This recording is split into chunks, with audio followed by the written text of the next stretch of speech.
She called me a disgrace 10 years later. I landed with a surprise that silenced them. "You're a disgrace to this family." That was the last thing my mother said before slapping me across the face and dragging me by the wrist toward the altar. I was 19, shaking in heels, being forced to marry a man twice my age. My mother's business partner, rich, ruthless, and rotten to the core. So I ran. No phone, no money, just the last ounce of dignity I had, stuffed into a backpack. They cut me off, erased me like a stain. My father said I'd come crawling back. My mother swore I'd amount to nothing, that the universe had other plans, and so did I. Fast forward 10 years.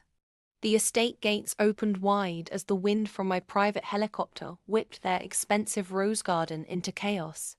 I stepped out in a designer suit, hair slicked, heels clicking like thunder. And beside me, my 8-year-old daughter, radiant, confident, and grinning. My mother's mouth dropped. My father staggered like he'd seen a ghost. "Amelia," my mother whispered, Is that you?" I smiled. "Did you miss your disgrace?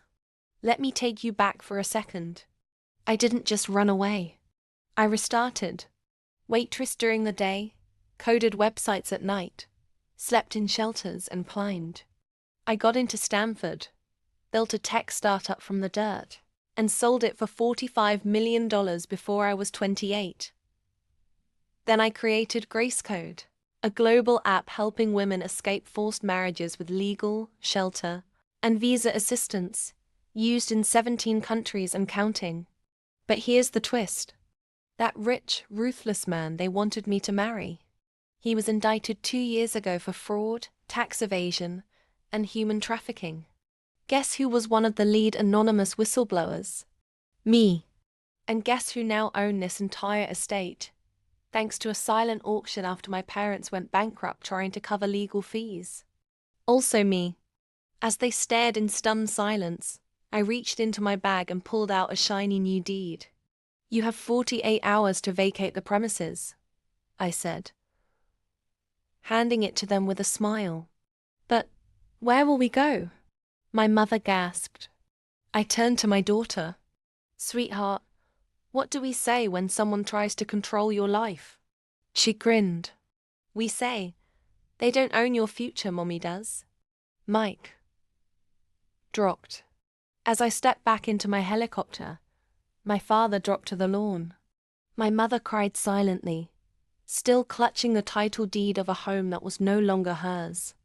I left with nothing. I returned with everything. And I brought the next generation with me. If this hit you right in the spine, imagine what's next.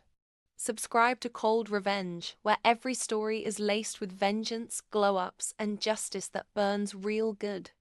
Because sometimes the best clapback is owning the land they buried you on.